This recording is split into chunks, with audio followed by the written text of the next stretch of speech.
think you're good. All right, good evening. My name is Charles Sindel. I'm chairperson of the Webster Groves Plan Commission. We are a 9-member board of citizens appointed by the City Council to review development proposals and make recommendations to the City Council regarding future development of the city. In addition to the members of the Plan Commission participating via teleconference, we have a few other representatives of the city I would like to introduce. Councilmember Pam Bliss, City Attorney Neil Brunschweiger, Planning and Development Director Mara Perry, Planner Danny Jandusa, and Denise Bileski, our recording secretary. I would like to welcome you all to tonight's monthly meeting of the commission and take this opportunity to explain how we operate. As indicated in our agenda, we will begin with the regular session of the meeting when we will hear new applications for rezoning or subdivisions. We will hear a staff report and the applicant will explain the proposal. We will then ask for comments from the public. At that time, anyone with an interest in the proposal may indicate to city staff they have a question or would like to express their opinion by clicking on the raise hand button on Zoom. To make sure that we accurately record your name, we ask that you identify your full name and address at the beginning of your comment. When you make your comments, we ask that you be as concise as possible and not repeat a point made by a previous speaker. We also ask that you limit your comments to 3 minutes, 6 minutes when you're speaking on behalf of an organization. After all citizens have spoken, the applicant will be asked to respond to any questions that have been raised during the hearing. When we have finished reviewing one proposal, we will move on to the next application. Comments regarding items not on the agenda should be made during the public comment section of the agenda near the beginning of the meeting. When we have completed the regular portion of the agenda, we will go into executive session. At that time, the commission will discuss the proposal and may decide to vote on the application or to postpone the decision.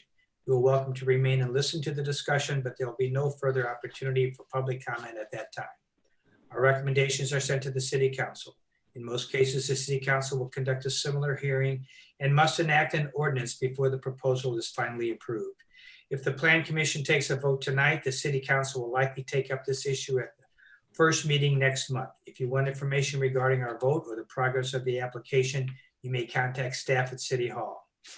I'm going to serve as secretary, so I'm going to read the first item on the agenda, and that would be the approval of the minutes of the meeting of November 2nd, 2020. Anybody have any comments regarding those minutes? Make a motion to approve. There's been a motion to approve the minutes. Is there a second? Second. It's been moved and seconded to approve the minutes of the meeting of November 2nd, 2020. All those in favor signify by saying aye.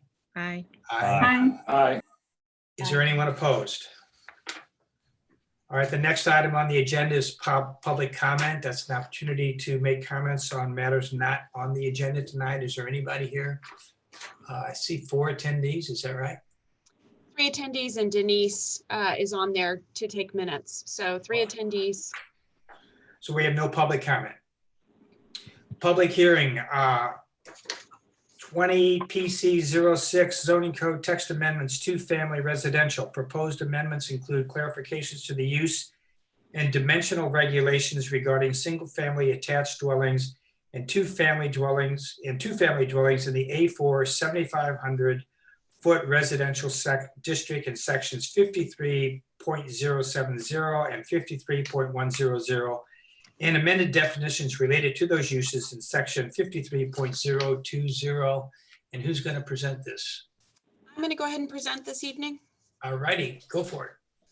So what I will start with first is just a reminder and to let those who are listening in know, we do not intend to vote on this evening. We are still in the very early stages of discussion, along with the other second hearing that we're holding this evening. So both the hearings we are asking to be held open. There is an opportunity at the end of each of these hearings for us to take some public comment. We did not receive anything new via email or any comments in regarding these items for this particular meeting.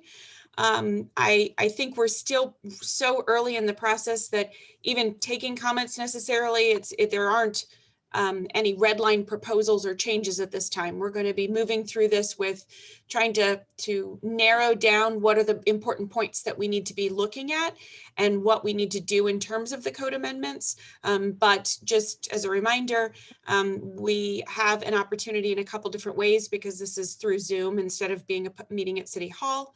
You can mail written comments to City Hall. You can email them to City Hall. We will read those into the record when we receive them. You can also sign up to speak prior to the meeting if we know that someone wants to ahead of time. We didn't have anyone at this time. And then we also have the hands up option. But just as a reminder, each speaker will get 3 minutes. At that point, we kind of turn off the microphone.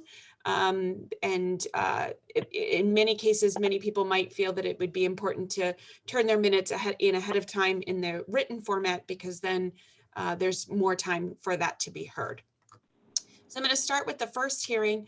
As a reminder, what we're doing is we're looking at 2 code amendments that kind of tie to each other. But I'm going to start with the first code amendment, which is looking at 2-family residential zoning. And at the last meeting, we talked through the basics as to why we were bringing this up and what we thought some of the considerations were going to need to be. Here, we wanted to kind of pull together some of the most important things that we think we're going to need to narrow in on when it comes to looking at what the code is going to need to say or address.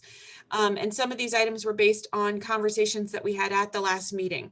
There were some conversations about some additional data that you all had wished to see.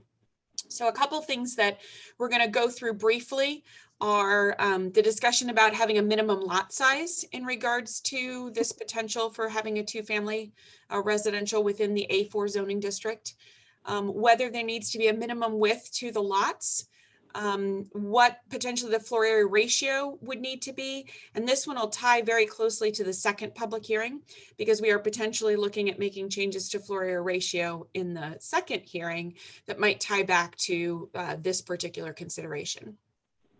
What the setbacks would be for shared units, what we would need for on-site parking requirements, whether this is going to have an impact on historic districts, whether we should consider using accessory dwelling units or including them as being something that could potentially fall under this 2-family residential. And then the last 2 we're not going to really touch on, but I think are things that are going to be important for us to continue to think about, which is the capacity of the infrastructure on our local streets for traffic, as well as the capacity of utilities and city services. So what I'm going to do first is to remind you that we are looking at this just being in the A4 7,500 square foot residence district at this time. Again, it kind of ties back to there is already a section in this A4 code that allows for 2-family structures. But what we're doing is broadening the ability for 2-family structures to go more consistently throughout the community and not just on blocks that already have them. On the map that you see on your screen, it currently is showing in the darker yellow all the A4 zoning, and in the lighter yellow is all the rest of the zoning districts, which would be the A3, A2, and A1. We decided to do a little bit of data gathering in regards to a number of different factors to help give a little bit more sense of how this could apply to our zoning. So what we've done is this is a map, and we will provide you with larger scale 11 by 17 PDFs of these after the fact. But just to give you a quick sense, we took that A4 zoning and we broke this out into 2 different colors. The green are A4 zoning district lots that currently meet the minimum 7,500 square foot lot size. Everything in orange is what we would consider a substandard lot. It's a lot that does not meet the 7,500 square foot minimum requirement. Doesn't mean that it can't have a single family home on it. It just means that it doesn't currently meet for the considerations of what the minimum size is for the district. And many times when you have a substandard lot, makes it a little more difficult to tweak in, the width of a size of a house with the access to a garage in the rear, or there might be some things related to the width of the structure that become a little bit tighter. Doesn't mean that they can't meet it, but they are smaller substandard lots. They're considered in the code legal non-conforming lots because the lots were established prior to the zoning code, or through, in some cases, they are legal non-conforming lots because the subdivision was created with those lots being substandard to begin with. So again, we'll provide you with these in a larger format, as well as the public, these maps in a larger format. But I thought it was quite interesting to see the variation of where certain areas are already have a large grouping of substandard lots, and whether we would potentially require any two-family structure to only be allowed on lots that already meet the minimum zoning requirement of 7,500 square feet. The next consideration that we need to think about and discuss whether this is of importance or not of an importance. In the A4 zoning district, there's a minimum legal lot size of 60 feet. You will find that we have quite a number of only 50-foot wide lots within the city. Many of the old plats from the 1800s had a series of 25-foot wide lots. And pretty quickly, they determined that 50-foot wide is what they really needed. So they just put two 25-foot lots together, essentially creating large swaths of the city that have 50-foot wide lots. There could be an option that the 50-foot wide lot would still be acceptable for a two-family structure. It does make it quite tight if you're trying to get a driveway on either side, or you are going to have a shared driveway, but you need a certain width to get either two structures as a townhouse configuration. But it might allow someone who maybe has two what would be considered 50-foot wide lots that can't be split because legally that particular block does not allow for them to be split into a new lot. They could potentially do two townhouses that are attached on the line sharing between the two and not actually have to split the lot, which we would not allow. So there are some options that we might not necessarily want to require that you have to already have 60 feet in order to create a two-family residential on a particular lot. Again, each of these are things that we should probably think about. And what I'm going to do is go through each of them, and then let's have a broader discussion on which ones we think are the most important and what you might need additional information on as we draft the codes. The next one's tied to the floor area ratio. And the thing that's important about this is that we did look at some other examples and then also thought through about what we would need to do to tie into the other code amendment we're working on. So the other code amendment we're working on is potentially looking at either lowering the floor area ratio or lowering the guaranteed square footage size of houses on lots that are less than 7,500 square feet. In doing that, if we already are saying that the two-family residential has to be on a 7,500 square foot lot size or greater, this might not even be of issue. But we have found in other communities when they do a two-family attached residence or single-family attached residence, they create a floor area ratio that's tied to smaller like lot sizes that would be more like the condo size lot.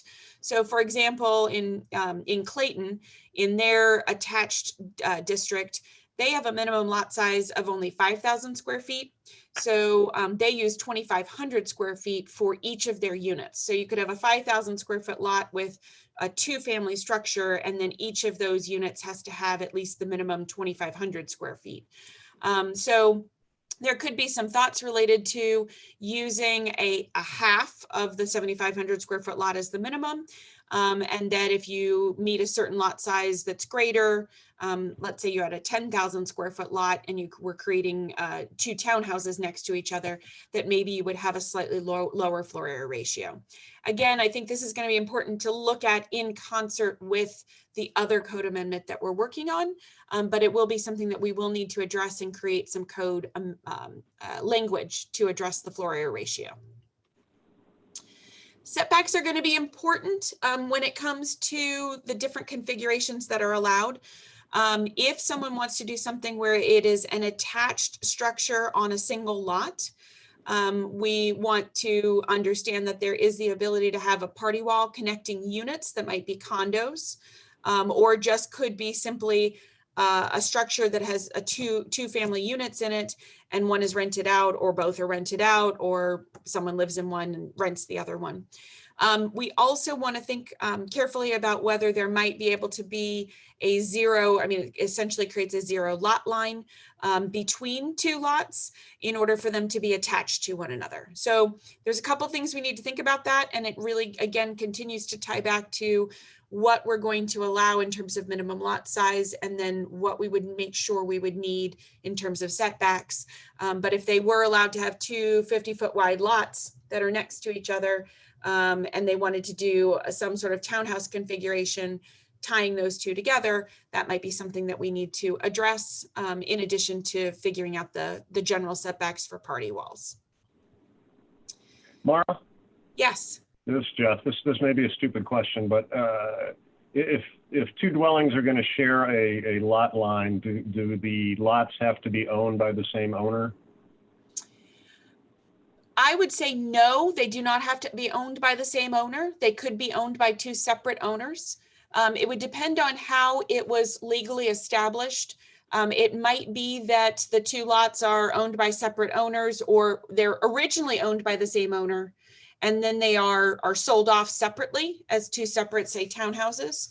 And it would just be that they'd have to be properly platted with the legal description for them to sell separately. Okay. Okay. Thank you. I'm going to move on to parking.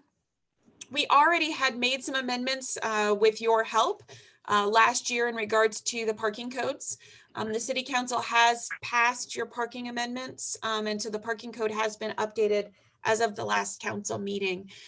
Just as a reminder, we had already put two family dwellings into the parking code, and it required one parking space per dwelling unit, which is similar to what we require for our single family units, one parking space per dwelling unit behind the front line of the house. Now, just as a reminder, behind the front line of the house can mean a lot. Behind the front line of the house can mean literally just behind the front line of the house on the side of the house. It can also mean that it is a attached garage in some format, and the garage space is inside the house. It can be that it's simply a parking space where someone drives down a driveway and the parking space is within their yard, or it can be in a detached structure. So there are a lot of configurations to this, but I want to make sure we're all clear that this one parking space does not have to physically sit right next to the house, or the two-family structure in that case. So we did already make that amendment in the parking code. There might be something else we want to address above and beyond that for two-family structures. I don't think staff's necessarily recommending that, but I think we just need to be careful to look at that and see, related to, again, the overall capacity of the community to handle this many more units, depending on where they're located, and what the capacity of the streets, whether they have on-street parking or not have on-street parking. We'll want to make sure to address that. There was a comment in regards to historic districts at the last meeting. So what we did was we took the historic district map and then overlaid a bright yellow. So if you see this bright yellow, there's a small portion down here at the bottom of Central Webster Historic District. There's a swath that kind of runs through it that follows along Cedar Avenue. And then the entire Marshall Place subdivision, Marshall Place Historic District, those are ones that are already zoned A4. So if there was a conversation about someone saying, well, would we allow someone to do a two-family structure in one of these National Register historic districts? I don't think that the answer is necessarily no. I think it comes down to, are they able to follow the historic district guidelines for that district in regards to how it all works together, whether it relates to, you can still have a two-family structure where someone comes in a front door and then has a series of steps that take you up and out, that allow you to, leave that structure or come up to a second floor inside, and many people don't even know it's a two-family structure in the first place. But I don't think there's anything that precludes you being able to do a two-family structure within a historic district. But if it's something that you think is important, we could state that you can't do one in a historic district or do something related to that. But I don't think there's a huge number of areas that would be impacted. But do know it could potentially impact, and there is an area through Central Webster that might be an area that could be good to have a little more density with its walking distance to the Old Webster commercial district. The next one to think about, which we brought up at the last meeting, and as we did some additional research, staff is kind of concerned about going this route. There's always the conversation about whether a two-family residence equates to or counts as things that people would call accessory dwelling units. Many communities, and we've looked at it I've seen examples in Seattle, in San Francisco, in places where it's very difficult to find housing. Many times they do accessory dwelling units within either an accessory structure on the back of the property or through some sort of attached unit on the back of the house, or in some cases in an attic space or a basement space. I think staff is not recommending addressing this one at this time. We're already sort of biting off quite a bit in looking at two-family residential. And as we looked at some of the other intricacies of how it would be rented out, access, building codes, and a number of other things, I think we think that it would be more important to focus on the two-family residential at this time and maybe hold off dealing with accessory dwelling units to a future date. The next thing that we thought would be important if you decided to go in another direction with accessory dwelling units, or if you decided to continue with this, we might need to look at our definitions. Our definition of two-family, it says detached or semi-detached building designed for or occupied exclusively by two families living independently of each other. That could calculate to a number of other things. Maybe we need to look at the definition and make sure that that really is the definition that we want to use. We did update the definitions a couple of years ago when we were working on the single family residential zoning category. And I think it's a pretty good definition, but it would warrant looking at it one more time just to ensure that we don't have anything else that we want to put in that particular definition. So I'm leaving it this. I'm going to actually flip us all the way back to the very first slide, which talks about sort of the different elements that we wanted to think about. And we wanted to get some of your feedback on what does the commission think about these various things that we think are important considerations? Is there something that we didn't put on the list that you think is important that we need to address? And then for the categories that are on here, if you are in agreement, is there additional data or information that you wish us to research? Whether it's how another community does two-family structures, or whether it's just other examples of things that we could put in the red line of our code as a next step for these elements. So I'll open it up to commission members. Mara, I just want to clarify that we're talking about like creating new second, like family units, right? Not existing ones. This is all about like if we were creating new ones, how we would do that. This is allowing for new ones to be built within the community. Right, okay. Now, I will tell you, that doesn't mean that someone couldn't take a larger existing structure and reformat it on the inside to become a two-family structure. Yes, okay. So there could be someone, I mean, there might be a developer out there who says, hey, there's this really, good sized house. It makes sense to renovate it and rehab it to become a two-family. Sure. So do know that that's still a potential. Good. Okay. But yes, primarily new. Okay, thank you. Mara, on what you just said, converting an existing building, from what I'm reading, we're pretty well looking at buildings or dwellings side by side, not a first and a second floor thing. Is that Is that true? And I would think that's going to make converting existing building pretty difficult. No, this is not true. We're looking at both options, both the side-by-side townhouse configuration, but also if someone wanted to do 2 units, one on top of the other, we would, this would be for both of those. Okay, so you could do a first and a second floor. So then big houses might become real attractive for. It's an opportunity to save the shell of a house and potentially turn it into a 2-family. I don't know if we have a lot of developers out there who are planning on doing something like that. But that's what there are a couple houses like that within the community and in other areas that have done something of that magnitude. Mara, is this for only 7,500 square foot lot sizes, or can it be larger lot sizes too? Well, what we're saying, our initial staff recommendation is that you probably don't want to do anything smaller than 7,500.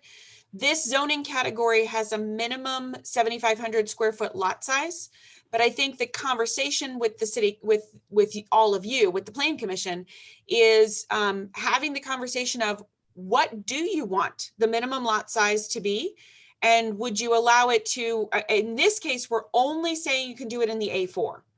Now, the A4 does have a pretty broad range of lot sizes, but it definitely doesn't have, I mean, we could break down for you what the lot sizes are and what they go up to. We do have a spreadsheet about that.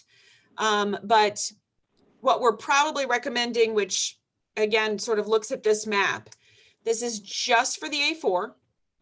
And it would be, we would recommend that it just be for potentially for lot sizes that are at least 7,500 square feet. So it'd be all the lots that are in green as a potential, could potentially be eligible. But even with that, you know, again, you've got some substantial homes in a lot of these areas, and I don't see someone taking that many of them down to create the new.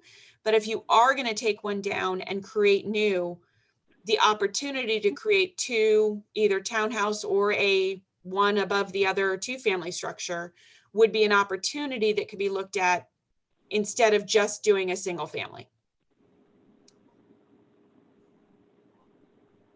But you did say that if someone did have a lot that had a 50-foot frontage, which most likely would be less than 7,500 square feet, that they would have the opportunity, or they would be able to maybe combine lots to do this?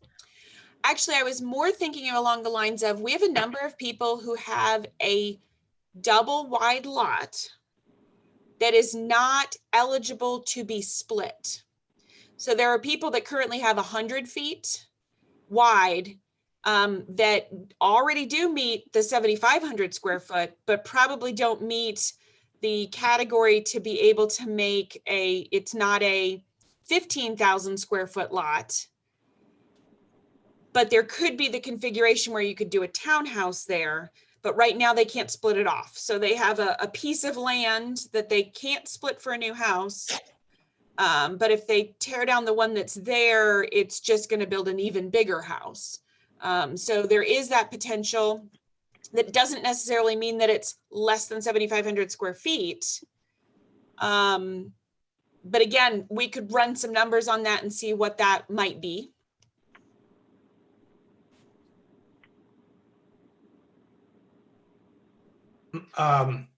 Mara? Yes. Oh, Charlie, I'm sorry. We're talking about 2 dwellings. Is that right? Not more than 2. not more than 2. Right now, we're not talking about multifamily. We're just trying to broaden the category of allowing more 2-family residential that's already in a permitted use in the A4 district to be in more areas than the 3 or 4 blocks there's a few blocks kind of near the university that already have some 2-family structures. There's a few blocks over by the high school that actually aren't even A4 that have some existing 2-family structures, but there's really only a couple blocks within the entire city that are eligible for these, for 2-family structures.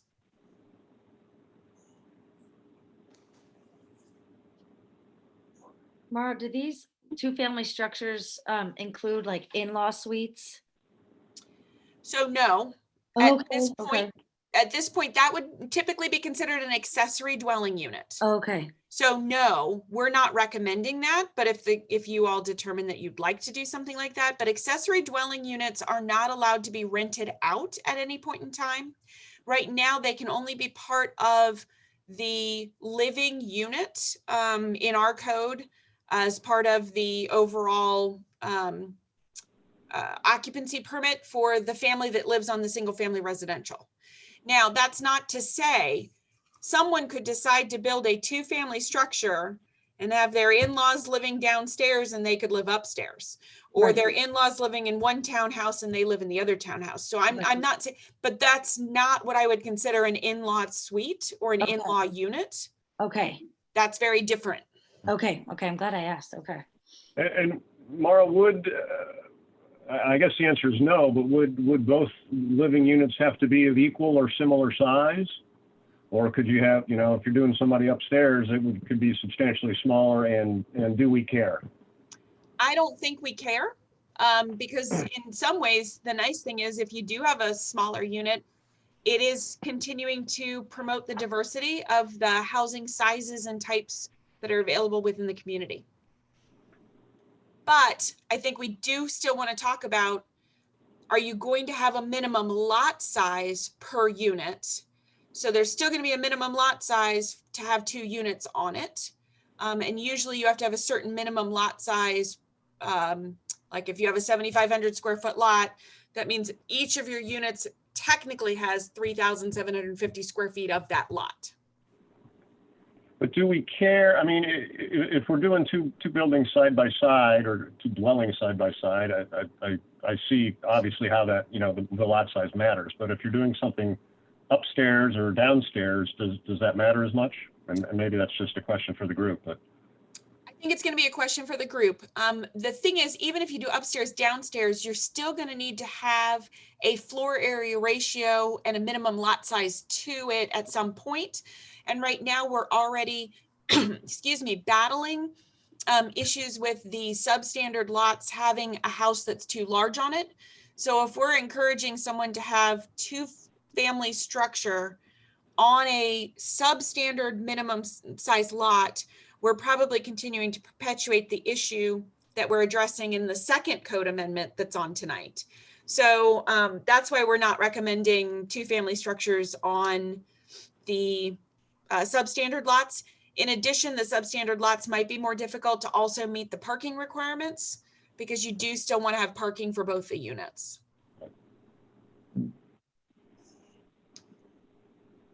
I would like to go back and clarify something from what Annie said about the in-law suites.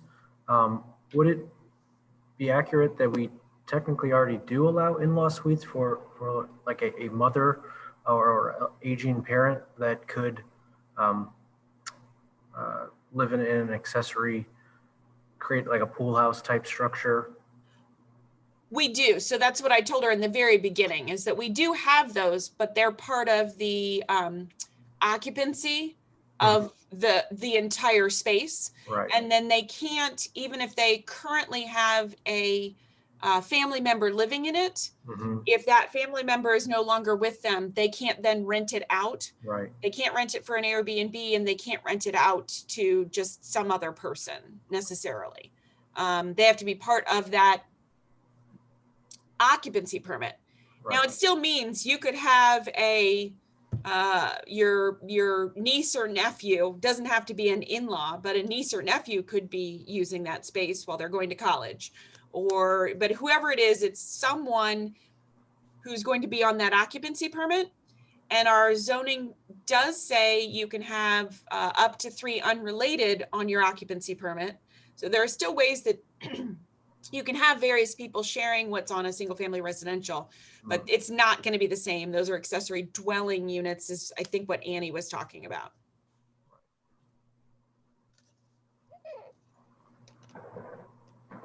So looking at these code considerations in general, do the Planning Commission members agree that these are all things that we probably should have as a part of the code? Yes. For a two-family residential. I think so. I think most of my comments are going to come in the next one. Also. Well, if everyone's in agreement, what staff will do is come back.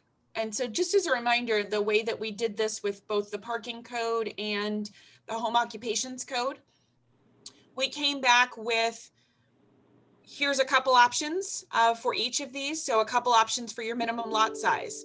If you were going to allow it between this size and this size lot, if you were going to remove the undersized lots, and then some potential red line code changes for that. We'll come back with those for each of these elements with the exception of capacity of infrastructure and utilities. I want to make sure everyone's in agreement that accessory dwelling units should be off the table at this time. And I also want to confirm a little bit more. Are we allowing it in historic districts or not allowing it in historic districts? Those might be a couple questions that I have.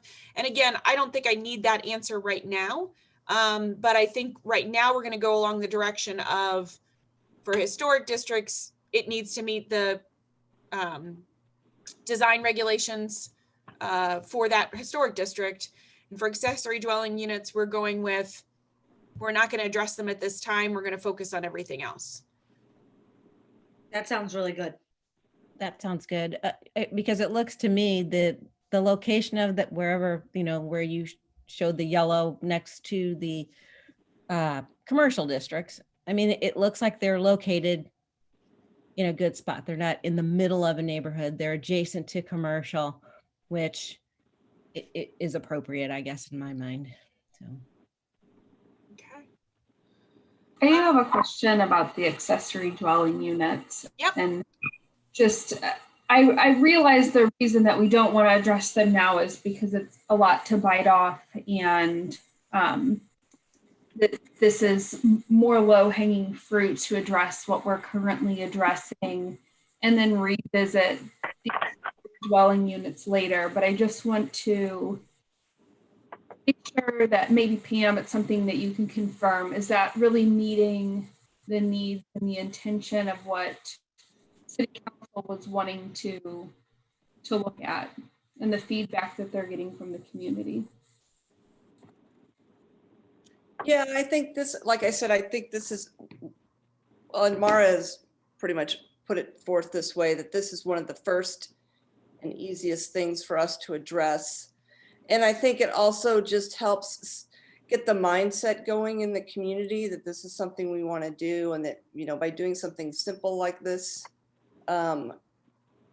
it's something for people to get used to. It's a good transition. And I think once we address accessory dwelling units, people will be upset if we don't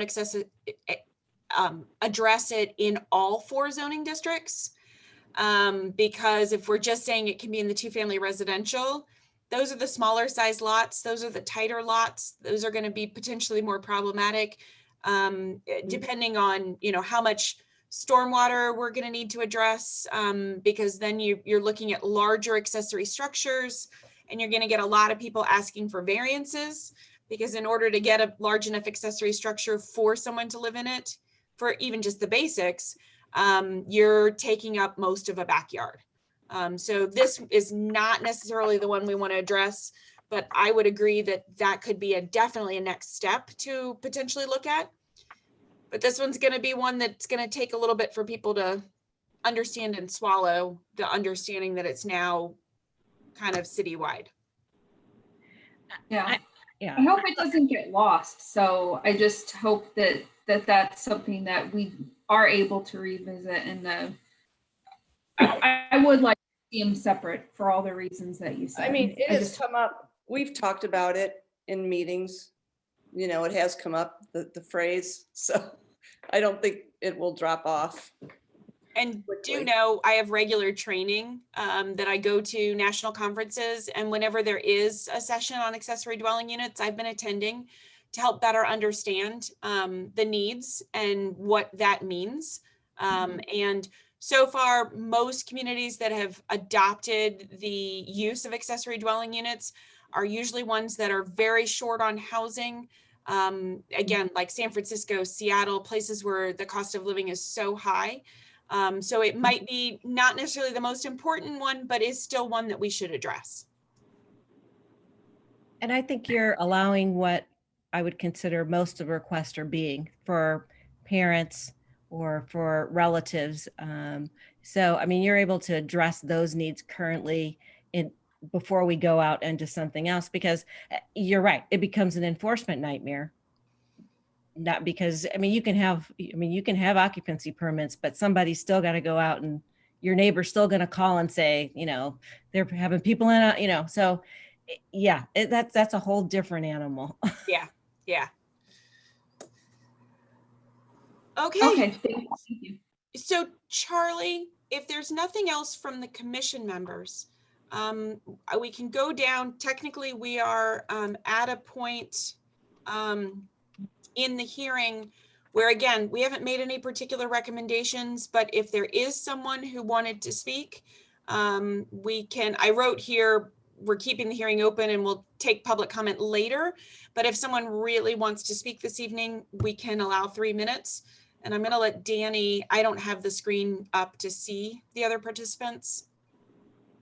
And if anybody wanted to speak. I don't see any hands up at this point. Okay. All right, I'm going to move on to the second hearing. Do you want to continue this one, or you want to? Oh, yes, thank you. Okay, well, let's do a motion to keep the public hearing open and continue this matter to the January 4th, 2021 meeting. Is there such a motion? So moved. Second. All right, it's been moved and seconded to keep the public hearing open on 20 PC 06 to the January 4th, 2021 meeting. All those in favor signify by saying aye. Aye. Aye. Aye. Is there anyone opposed? Aye. Okay. Going on to 20 PC 07 zoning code text amendments, residential dimensional requirements. Proposed amendments include changes to sections 53.043, 53.053, 53.063, and 53.073 to clarify lot coverage and height regulations in the A1 through A4 residential districts, and amended definitions related to the dimensional regulations in section 53.020. Mara. So at certain points, I might have Danny jump in on this. He's been doing a lot of work on this particular section while I've been focusing a little bit more on the 2-family. So just as a reminder, at the last meeting, we discussed that there were probably 3 key things we wanted to look at in regards to the overall massing of homes on single-family residential lots. One was the floor area ratio and the guaranteed square footage that they are guaranteed to be allowed to build even on substandard lots. The second one was height and the half-story definition. And the third one was the finished floor elevation on sloped lots. I will tell you that we've kind of focused more on the first 2 bullet items because we still haven't figured out exactly how best to address that third one. It's a very difficult one, and we've been trying to think through what our options are.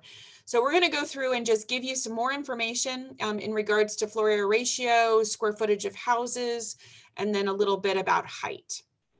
So just as a reminder, floor area ratio is the square footage of the house, excluding any basement, divided by the square footage of the lot, which gets you a number. That number ends up being something that we have in our code that relates or goes somewhere along the lines of a 0.25 up to a 0.35, depending on the various categories or where they are. And then we also have that the attached garage accounts for 1/2 of the square footage of the garage as part of that number of the square footage of the house. When you have a detached garage, it doesn't count. So we went ahead, and this is a different map from what you've seen before. In this case, this is all of the less than 7,500 square foot lots in all 4 zoning districts. So these are lot sizes less than 7,500 that are in all of the various zoning categories, A1, A2, A3, and A4. There's very, very few in A1 per se, but we do still have some. So there are still some. The code currently allows for substandard lots to be legal to build a single family residential home If you tear down something that's existing, it is considered still a legal lot. And then you can build on it as long as you can meet the zoning requirements of that particular zoning district. So for something that's 7,500 square feet or less in an A1 zoning district, that's essentially unbuildable because the overall setbacks are so large on the sides. There's just barely a handful in the A1 district, but in some of the other districts, there are quite a few. They are mainly less than 7,500 lots located in the A4 zoning district. So similarly to matching the other map that you'd seen before. We gave this to you before that kind of reminded you that in the past, when we did a code amendment in 2017, there was an amendment that created, instead of having floor area ratios for each of the zoning districts, we tied it back to the lot size. And then that way, if a lot size was in a particular zoning district, which it could be in any of them, we even occasionally have a more than 10,000 square foot or up to 20,000 square foot lot, even in the A4. But it gave a floor area ratio that moves in gradation from a 0.25 on really large lots and goes down to the 0.35 on the less than 7,500 square foot lots. But it also gives a guaranteed minimum house size that even if you are a substandard lot less than 7,500 square feet, you can build a house of up to 2,600 square feet. In the slightly greater lot size, it gives you a guarantee up to 2,800. Then in the much larger lots, it goes up to a 3,200 square foot and then even a 6,000 square foot minimum guarantee that you could build. If you see off to the side of this slide, there are almost 8,100 single family residential lots within the city. About a little less than a quarter of our lots are 7,500 square feet or less. So that includes both the ones that are exactly the minimum and those that are substandard. In the last 10 years, we've had 170 new homes, and 30 of them were on lots of 7,500 square feet or less, which is about just under 18%. And 98 of the new home square footages were over 2,600 square foot size homes. So about almost 58% of our houses that came in were at least 2,600 square feet or greater. We did send you all a map after the last meeting that showed a whole series of where all the various houses were that were under construction or were new construction in the last number of years. I think it was a full 10 years. And what we did do is we actually created a newer one that had the rest of what has been approved in 2020, and that would be in the digital packet that you received. At the last meeting, we talked to you a little bit more about, we gathered all the information on the houses that were built between 2017 when we changed the code and 2020. There was a lot of numbers here. We kind of ran through it quickly. So Danny pulled together a series of things that I think make it a little bit easier to understand a lot of what these numbers mean. So I can let Danny talk about some of these. I can continue to talk about them and Danny can jump in, whichever. Danny, would you prefer? Sure, yeah. We just kind of were looking at the data of, all the new houses that were built since 2017, and not to throw too much data at you, but just to provide you some, more information to understand the topic and what we were looking at. So this is of all the 93 homes that were built in the last 3 years, 45 of them, close to half of them had a floor area ratio of 25% or less. So that seems like that's, a pretty good spread, 45, and then kind of spread between, the different ranges of floor area ratio. Actually, I don't know if you want to just skip to the next slide. Yeah. But then we kind of just looking at the gross floor area of all of the new houses, only 8 of the new homes were less than 2,000 square feet. And, most of the older homes throughout the city are less than 2,000 square feet, but, only 8 of them, of the newer homes are meeting that range. We also, of all the new homes, there was kind of a spread between 2,600 all the way up to 4,700. We also looked at just that the average gross floor area of new homes built was close to 2,800 square feet.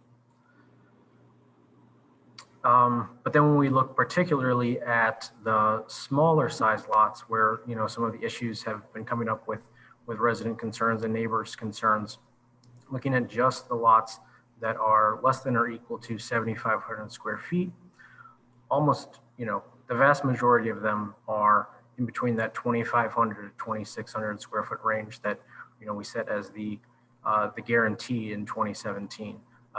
Additionally, almost all of them were like up at the very top of the scale of the maximum that you could build on that lot size. So in many cases, it seems like developers are really maxing out the largest possible house they can fit on these smaller lots in the city. Then when we bump it up to the lots that are in between just over 7,500 square feet and less than 10,000 square feet, in 2017, we had set that the guarantee could be at least 2,800 square feet. And that's where developers are building to. The vast majority are between the 2,600 to 2,800 or greater. And about half the homes in this range, you know, again, are about 96% of what, you know, the maximum allowable size could be. So again, the developers seem to be maxing out the biggest possible houses they can fit on these, you know, smaller and medium-sized lots. So I'll tie back to Danny and I have been talking about this in particular. We had left in the code a category that said, hey, if you are in an unusual situation, this was sort of an out. If you're in an unusual situation and your particular lot is in an area where there are a number of larger sized homes, you can go before the Architecture Review Board and ask to be bumped up above the maximum floor area ratio. You had to provide information about other homes within 150 feet of the proposed site and provide some things to understand why this would be in keeping with the other houses around it. So one of the things that we've thought about is whether it might make sense to even lower this number slightly when we are lowering some of the other numbers potentially. But overall, it still isn't out that if there is a particular lot that seems to make the most sense, that it might make sense to be in keeping with the neighborhood, that the Architecture Review Board would be able to review that, and it wouldn't require a variance before Board of Adjustment would still allow someone to move forward. We did note, and you'll see some stuff off to the side, and then we're going to jump to this. In the last 10 years, 170 new homes, 73 demolished a house of less than 1,200 square feet, 42 demolished a house between 1,200 and 2,000 square feet, and 28 were on vacant lots. So one of the things that we did, which we thought was really fascinating, was to take the category or the information from St. Louis County that provides approximate square footage of houses. We know that they can be a little off, but I think it was a good exercise to work with. The darkest color that you see here is the smallest size houses within Webster. So 0 to 1,000 square feet is the darkest color of blue. 1,001 to 1,500 is the next color. 1,501 to 2,000 is the next color. And then 2,000 to 3,000 is the next color, and then 3,000 up, greater. And you can kind of see here where we really do have quite a diversity within the community. So the code was meant to help keep that diversity of the type of housing, the size of housing, that you can have someone living in a smaller size home on the same block with, a variation. And I think it's quite fascinating to see that these clusters, if you go back to the main map, these clusters are in various areas of the city. So your smaller homes are in multiple areas of the city. They're not just in one area, similar to the fact that when you saw the map of new homes, that map of new homes is scattered completely across the city. Everyone always says to me, well, isn't there just a very specific concentration? There is starting to be in a couple areas where a developer gets known and then they start buying up houses in the same general neighborhoods. But in general, it's scattered over the last 10 years across the city. So again, we'll provide this to you. Do know this is, again, based on St. Louis County numbers for square footage, which isn't always completely accurate. And then there were occasionally a few lots that maybe didn't tie directly with the right locator ID. So there's going to be a few blank lots in here that maybe should have been colored. We'll try to clean that up a little bit more later if we need it for more information. But I think just overall, it was a fascinating exercise to see what the diversity of housing types in terms of size of gross square footage is currently. This is another chart that Hey, Mara, on that last slide, how recent was the data? 2019. Okay, cool. Thanks. Yeah, and again, St. Louis County, I always question it. You know, if you look up your own house, many people will find that, you know, it doesn't say how many bathrooms are really in there, or that it's a 1.5 story versus a 2 story. But I think in general, it's relatively accurate. Then this is a fascinating chart that Danny put together. You can see in blue the former house gross floor area of what was demolished, and in orange, the new house. So he's created a chart. Now, of course, when you see one where it just has an orange line, that means it was obviously a vacant lot. Okay. And so he pulled together some numbers. And on the average size of former houses on lots less than 10,000 square feet was 1,102 square feet in terms of ones that were demolished. On average, new houses were 1,453 square feet larger than the former home on the same lot. This is eye-opening, this chart. Yeah, it's pretty fascinating. So again, this is just using the last 3 years of homes. I'm sure if we went even farther back over 10 years, it would be really difficult to read, but there'd be a lot of information on it. This is from just in the 3 years of 2017, approximately, when we made those changes. Yeah. And took the number down. Now, granted, we've been in a housing kind of upswing in the last 3 years also, but the size of houses, like you say, developers have taken advantage and gone to the max. And typically when we see a house that can be 2,600 square feet, it's 2,594 square feet. I mean, they are coming down. And that doesn't include the basement. And that does not include the basement. Right. And if they're doing a detached garage, it doesn't include the garage. So yeah, pretty large. Most of those are doubled. Most of those houses doubled in size that they put on there. Yes. That'd be kind of an interesting. At least doubled. Well, and those are the ones we notice. Those are the ones. Yeah, I mean, it would be like triples sometimes. How many? It'd be interesting to know just what that percentage has of doubled, or. Yeah, we put that together too. I don't remember off the top of my head, but okay. I think it's close to like 3/4 of the homes are double or more. Nice. Okay. Yeah, Danny put that together. Things that are 2.5, let's see, 2.5 to 3 times larger. Well, let's just start with 2 times larger and greater. If we add that up, 18% plus 19% plus another 18% plus another 9%.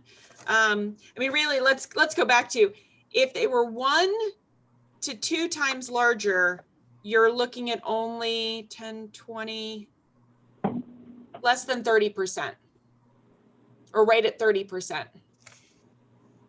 So almost 70% of the houses have become more than 2 times greater than the house that they demolished. Wow. Well, and to be realistic, some of them probably did need to be demolished. Some of them probably did need to be, rehab, but the fact that, and we're talking 170 houses, and in a bigger picture and as a community, we talk about affordable housing. This is our affordable housing, guys. Yeah. So I'm gonna go There through, are people buying all these houses though. Oh, yeah. yeah, Oh, yeah, no, I'm not saying that that you should maximize. I mean, as a property owner, yes, of course. But if the city's going to, this as a city, we need to, and this is what council is charged to do. What do we want to be as a community, and how do we want to? We talk about, diversity of housing and all those kind of things. What we're seeing here is we don't have it. We're losing our diversity of housing. They're all big. Yes.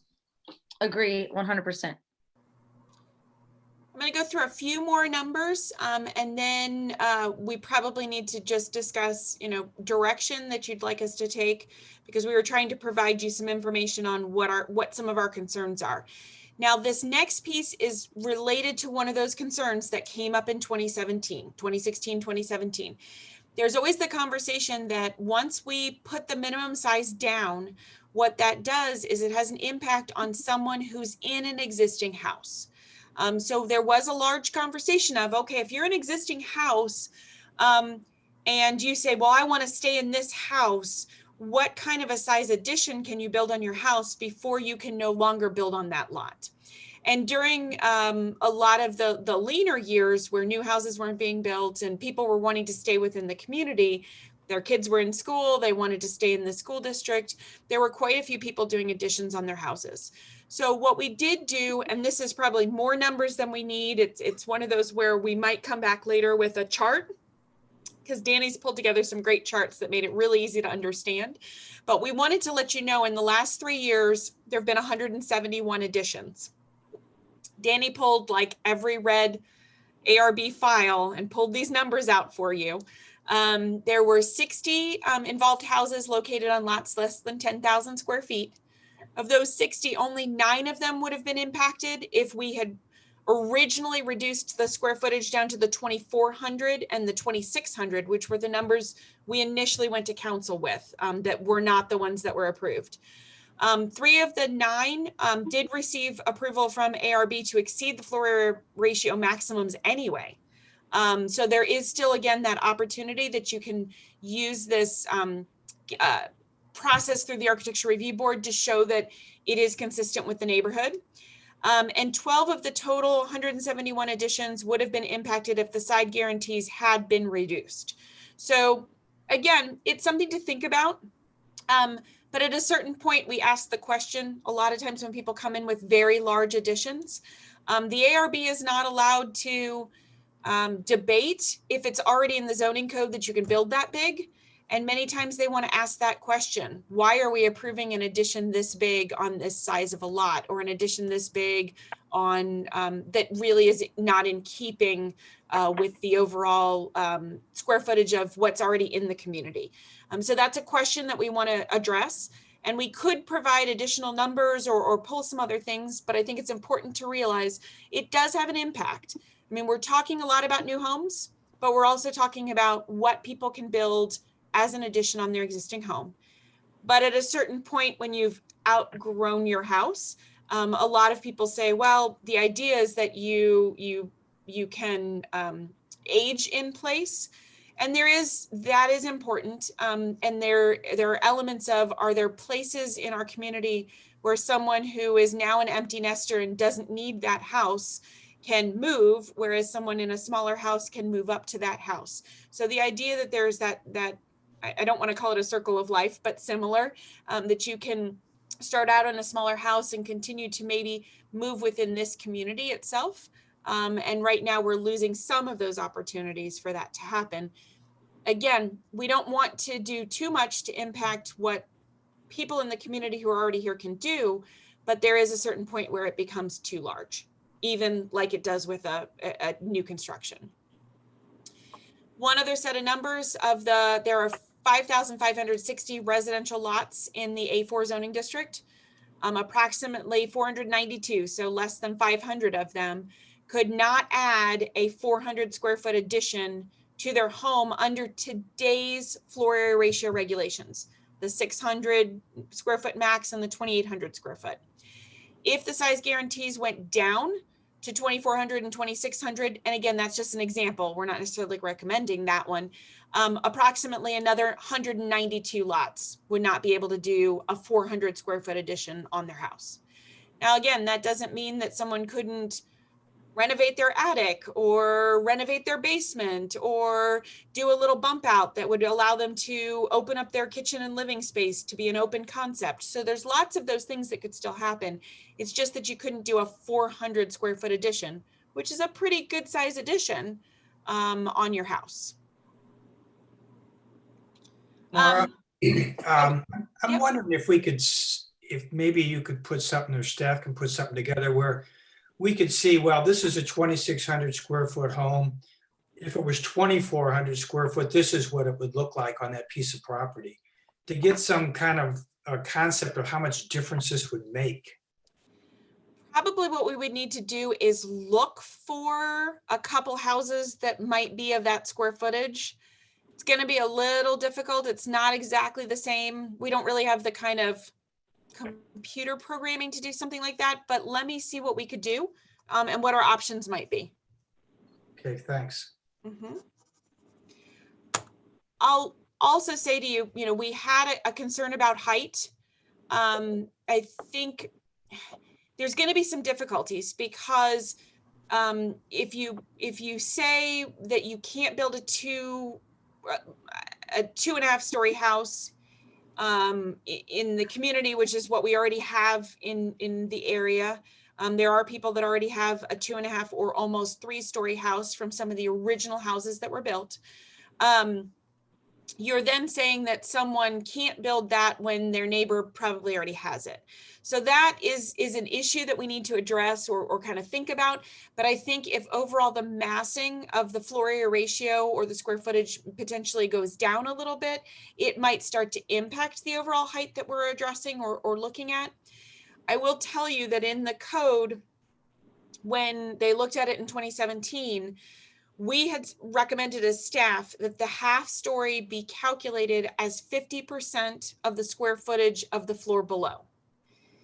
That way you didn't have a full 3rd story that they kind of pulled up really tight on top of it.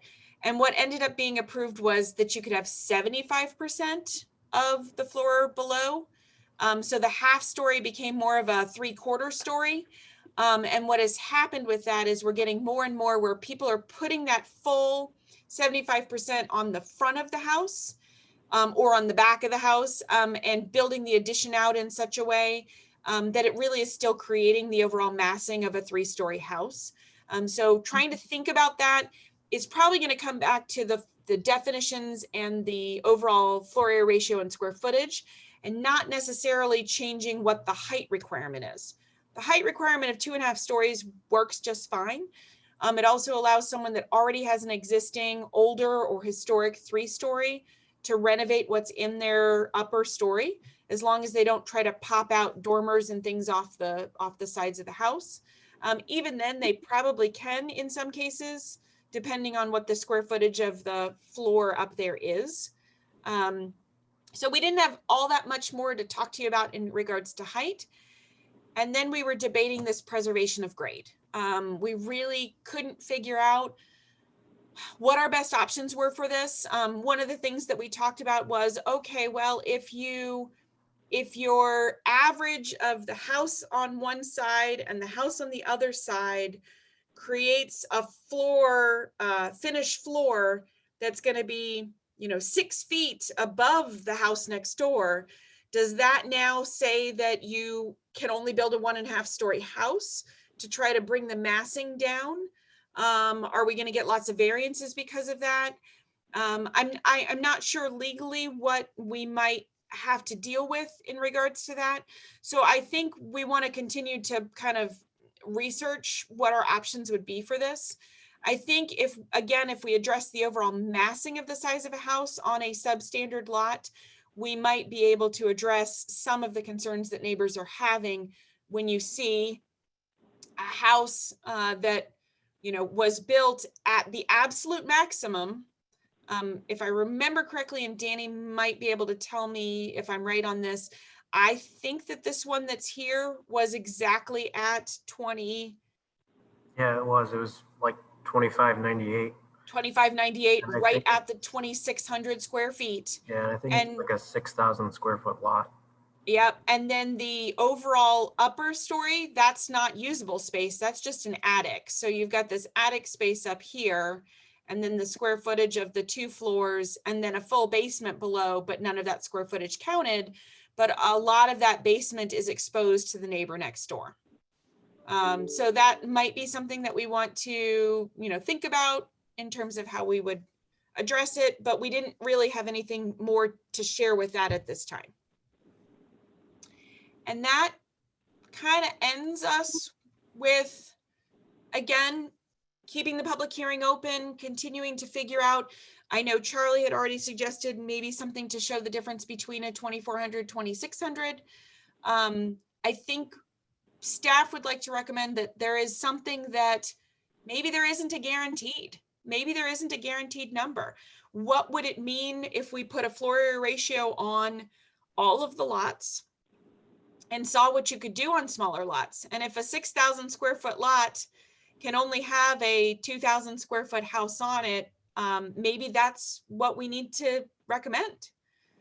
So that's something we've been thinking about and would like to maybe bring back to you, but we wanted to get additional questions or thoughts or feedback. Mara, if I read some of the handouts, the agenda, I thought I saw somewhere you tried to approach city council in 2017 with the smaller numbers, but you ended up with the larger numbers. Is that correct? Well, we started out with a larger number. We recommended, so we started out with, it was already guaranteed at 2,800. We recommended 2,400 and council approved something in the middle. They approved 2,600. So they didn't deny what staff had moved forward with them completely, but they came up with something in the middle. Now, we did approach the city council about this and that we wanted to revisit these numbers, and they recommended that we do bring this back to Plan Commission. So we do have support of the council to address this and look at it with the Plan Commission. And if you have recommendations to send to them, they want to take those into consideration. Wonderful. That's kind of where my question was heading. Then you mentioned the height thing and ideas being difficult to come by. Have you talked with your cohorts and other 90 municipalities in St. Louis if they've had similar problems? I would think places, especially Kirkwood, have similar cases. If they had any luck or things they've tried? We've looked at it and we've talked with a number of the other planners. In most cases, most communities allow it a 2.5 story or a 3 story. No one's really in our neighboring communities kicked it down to make them any smaller, nor have they opened it up for much larger. They don't allow 4-story or 5-story single family homes. Not that I think anyone would ask for something like that. You need an elevator. But no one's really come up with any other brilliant ideas so far, but we do still want to kind of dig into it a little bit more. Just a couple of things on that. Have you looked into potentially like the setback requirements? So if you had 2 lots like that were, you know, the houses were either close together, would there be could you subtract a height by distance, you know, especially if you were on a slope, you know? It's funny, Danny and I just had that conversation this afternoon. And the hard part is a lot of the sloped lots are not, they're narrow. So they're 50 feet wide. So even if you did the setback, but there could be some other things we could think about, that if you are this many feet above the house next door, that maybe your height has to decrease by a certain number of feet. I don't know. There might be some things to think about, but yes, we'd started rolling that around, but then we thought, oh, well, do you have to increase your setback because of the height? And then you now don't have a buildable lot. Well, you'd set it at a minimum, like you say, but if they wanted to go above the minimum, then you increase the, they'd have to be able to meet the setback, Yeah. No, I didn't think about it in that way. Thank you.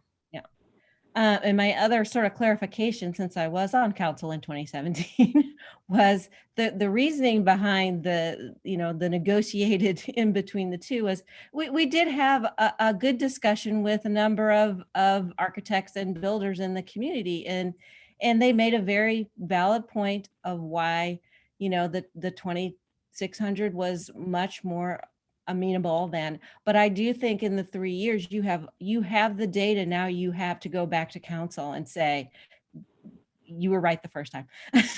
Maybe we should have kept it at 2400. So I applaud you going back, and I applaud council for asking for, because I mean, we didn't have any data back then because we didn't have that many houses to compare it to. So thanks council.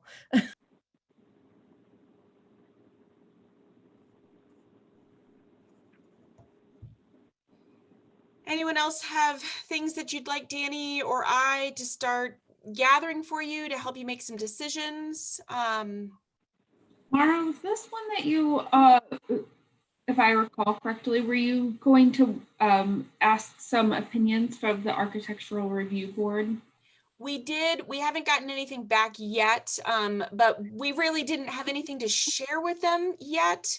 Okay. Other than they want to be involved in the conversation, but normally what we need to do is provide them with some sort of red lines. Not right now, we're still at the generic conversation.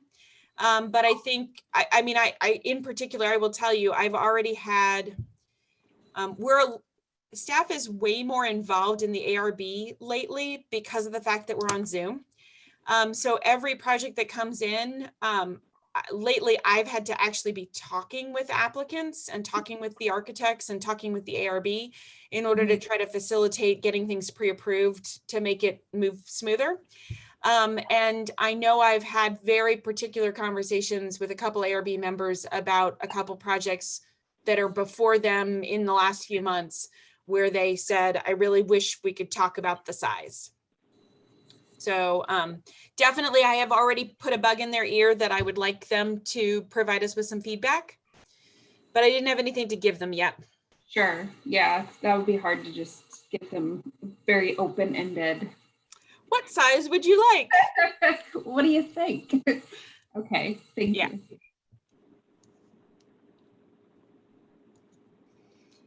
If there isn't anything in particular, I know that Danny and I can provide, similar to the numbers that he showed, where he ran it of, hey, if we go down to this number, this is how many lots would be impacted who couldn't build larger additions.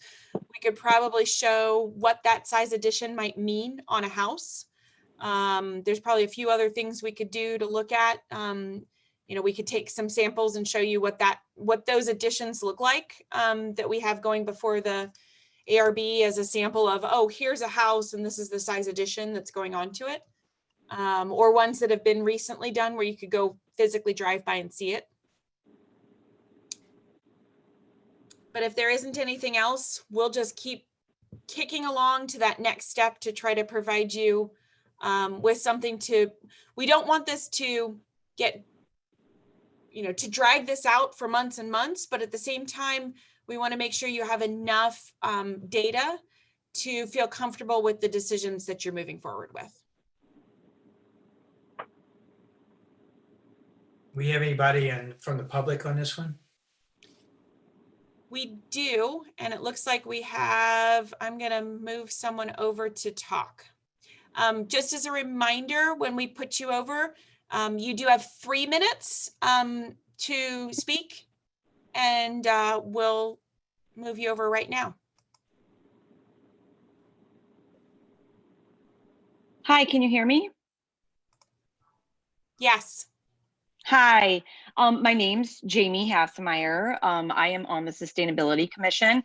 And I just want to, first of all, say thanks to the folks on this commission for doing this important work. Mara, these two presentations tonight are like blowing my mind. It's a language I don't speak, and I am so happy that you guys are talking about this. And so thank you for that. And Danny, the graphs are beautiful. I just want to point out two things as it pertains to sustainability, and also something that I feel like is really important right now is and you all are addressing, and council is addressing as well, is housing affordability. So my two statements are: housing affordability to me is really important into creating a diverse community, and a diverse community means a sustainable Webster that I hope one day my kids will want to move back to once they are grown.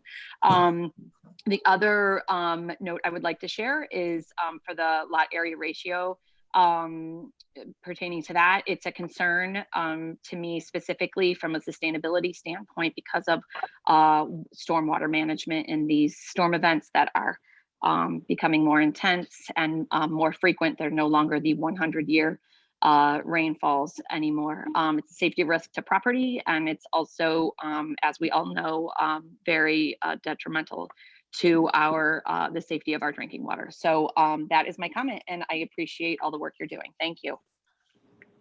Thank you. Is there anyone else who wants to speak this evening? I think there's no one at this time. So if everyone's comfortable, you could move this hearing to the next meeting. We will try our best, both Danny and myself, to get some things done between now and the end of December. It's going to be a little tight getting the packets out for January 4th. We'll do our best, and with a lot of other things going on. But if there is anything that the Plan Commission members think about that they think would be important for us to address that we have not addressed, you feel free in the next, as your mind's thinking about these things, to send us an email, because we would be happy to look at some other thoughts and some other numbers. Okay, is there a motion to continue 20 PC 07 to keep the public hearing open and continue this to January 4th, 2021 meeting? Make a motion. There's a second. Second. All those in favor of continuing 20 PC 07 to January 4th, 2021, signify by saying aye. Aye. Aye. Aye. Anybody opposed? Okay, I guess we'll go on to other business. So the only thing with other business is I will be sending out a update, a calendar to you for meetings for the new year. One of the things we ended up figuring out, I'm going to stop the share of the PowerPoint. One of the things we ended up figuring out, which was a little odd, is that the first Monday of the month, starting in September, which is always our problematic one where we have to change it because of Labor Day. The first Monday in December is first Monday of the month is very problematic from September onward. So I think we're going to have to change it to the second Monday for September, October, November, and December. So hopefully everyone's going to be okay with that. Again, I will shoot you a email that will have all the proposed dates for all the meetings, so you can put them on your calendars with the deadlines that we're working on. And again, we always try to be sensitive to, the first night of Hanukkah, or that there's, something particular that's happening on a Monday in relationship to everything else that's going on. And it just seemed to be that pretty much every month from September on for 2021, it needed to be moved. So we will take care of that. I'm sure we'll probably have a few other code amendments that we really need to start addressing next year. So we are going to look at a few amendments as we can, based on after we can get this one done. Please make sure to look at the website for any updates related to the development project as it continues to move forward. Right now, they're still doing a lot of data gathering, and some other things are happening kind of behind the scenes. But once it eventually gets to a point, it will be coming to you all for a public hearing if it makes it to that next step where it needs to be rezoned. So just be aware that we'll send things out and have things prepared if it gets to that point for a potential for rezoning. We are continuing to get new houses in and stay pretty busy over here. We are, even though, I know some places have tried to close down for winter and things like that, we are still continuing to keep along as we have. And ARB has not slowed down. Poor Danny's desk is stacked with ARB red folders. We've got a lot of those moving forward. For those that might not have seen, we do have a new city manager who will be starting on January 11th. We're super excited about that. We're also very appreciative of our assistant city manager who has been keeping us all steady through this time, waiting for our new city manager to start. Project-wise, there's a bunch of things that might be coming through that aren't necessarily going to go to you because they're already allowed per the code. So you might have heard we've got a urgent care that's going at the location at Big Bend and Laclede Station Road. They're going to Architecture Review Board at the next meeting to look at the design. And they did go through Board of Adjustment, and they asked for 2 variances. They got 1 and were denied the other. So they redesigned the site to work with the variance that they got. We have a few other. I'm sorry, what? What was it before? Was that Flowerama? Oh, no, it's the used car lot, Okay. the Subaru. Mhm. Yeah. And then there's a few other small projects that we're working with that aren't going to need zoning. There's also a couple projects that I've been talking with people for the last year and a half, and they might eventually come to you. Every time someone calls me back again going, remember that project I talked about? There's a few that are kind of have been popping up, new ones that you haven't seen. And if they come to you, I will try to give you a heads up if we have anything big coming. But right now we're just working on these code amendments, which is a good thing. I say just, there's still a lot of stuff going on. And if anyone has any other questions, I know sometimes you guys do. And if not. What about the bagel shop? They're working with us. They are still working out some of the building code stuff and working out the floor plans, but they did start some selective demolition to kind of understand some things with the structure. I think there was potentially some nice brick walls that they might have wanted to expose. But Union Loafers is still working on a bagel union. The bagel union in the former Porter Paints. Porter Paints. Okay. Yeah, cool. Anything else? Just bagels, sir? What? Just bagels, or all their bread offerings? No, this is their new endeavor, bagels. I hope it's bagel sandwiches.